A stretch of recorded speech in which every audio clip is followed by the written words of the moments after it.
The declassified files from this year confirm the Central Intelligence Agency's deepest, darkest experiments were not just the fever dreams of conspiracy theorists, but a decades-long, systematic pursuit to control the human mind. From drug-induced amnesia to attempts at remote psychic influence, the truth laid bare in these newly available documents paints a chilling picture of a government agency's relentless quest for a psychological weapon. Imagine, for a moment, the atmosphere of the early Cold War. Paranoia was a palpable, suffocating fog. The Korean War had just ended, and reports of American POWs confessing to outrageous crimes, seemingly under duress, began to surface. Was it torture? Or something far more insidious? The intelligence community, convinced the Soviets and Chinese had perfected mind control, became utterly obsessed with developing their own version. This wasn't about winning battles on a conventional field, it was about conquering the very sanctuary of thought. Project Artichoke, born in the early 1950s, was one of the earliest official forays into this forbidden territory. Its primary goal: to strip a subject of their identity, erase their memory, and then reprogram them. Think about that for a second.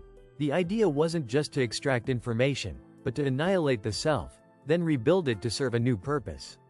What kind of person, what kind of ethical framework, even allows such a concept to take root?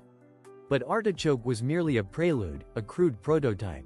The real horror began in 1953 with Project MKUltra, a sprawling, clandestine program that would greenlight hundreds of experiments across universities, hospitals, and even prisons.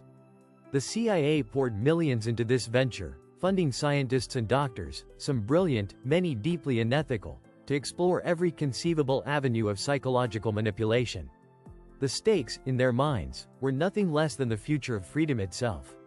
One of MKUltra's most infamous tools was LSD. The agency believed this potent hallucinogen could be a truth serum, a mental disruptor, or even a pathway to unlocking psychic abilities.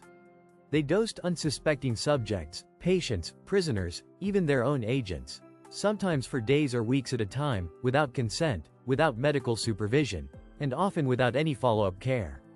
What happened to these individuals when the trips ended? The files are often disturbingly silent or clinically detached about the human cost. Beyond drugs, the experiments ventured into terrifying realms. Extreme sensory deprivation, electroshock therapy, hypnosis pushed to its breaking point, and even surgical procedures on the brain. They sought to create a state of absolute vulnerability, a blank slate, upon which new thoughts, new personalities could be inscribed. Was there any limit to what they would try, any line they wouldn't cross, in pursuit of this ultimate control? Consider the story of Dr. Ewan Cameron, a prominent psychiatrist in Canada, who received substantial CIA funding through a front organization. Cameron practiced what he called psychic driving, a process where patients were subjected to repeated electroshocks, drug-induced comas, and forced listening to looped messages for weeks or months. His aim was to depattern their minds, believing he could cure mental illness by essentially destroying the existing personality. The declassified records show the CIA observed this work with keen interest, hoping it could be adapted for interrogation or reprogramming. The tragedy of these experiments lies not just in their ethical depravity, but in the innocent lives they shattered. There were countless unwitting participants, ordinary people who sought medical help, only to become pawns in a dark psychological game. Their mental health was destroyed, their memories fragmented, their identities irrevocably altered. Some suffered permanent brain damage. Others died under mysterious circumstances, like Frank Olson, a biological warfare scientist who plunged to his death after being unknowingly dosed with LSD. His family fought for decades to uncover the truth. As the 1970s approached, the political climate shifted. Public skepticism grew, and investigative journalists began to expose hints of the CIA's covert activities. Fearing congressional oversight and public outrage, CIA Director Richard Helms ordered the destruction of all MKUltra files in 1973. An act of institutional arson meant to bury the evidence forever. But as we now know, not everything was destroyed. A small cache of documents survived, misplaced and later discovered, providing a horrifying glimpse into the abyss. These newly declassified documents, released piecemeal over the years, and a significant portion this year, offer a more complete, albeit still incomplete, picture. They detail administrative expenditures, project names, and some of the more technical aspects of the research. What they still largely omit are the individual stories, the full scope of the human wreckage left in MKUltra's wake.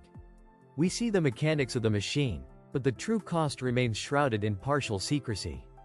The implications are staggering. If a democratic government could sanction such profound violations of human autonomy, what else might they have done, or continue to do, under the cloak of national security? Does the release of these files truly signify full transparency, or is it merely a calculated concession, meant to placate public curiosity while the truly damning secrets remain locked away? The quest for mind control wasn't just a fleeting, desperate measure of the Cold War. It represents a chilling philosophical boundary that was not only crossed, but obliterated. It forces us to confront the terrifying power of institutions, and the vulnerability of the human mind when subjected to systematic, clandestine assault. What happens when the guardians of freedom become the architects of psychological imprisonment? The echoes of MKUltra and its successors reverberate, leaving us to wonder how many more unseen archives, how many more forgotten truths, still wait to be unearthed. And what will we do when they finally are?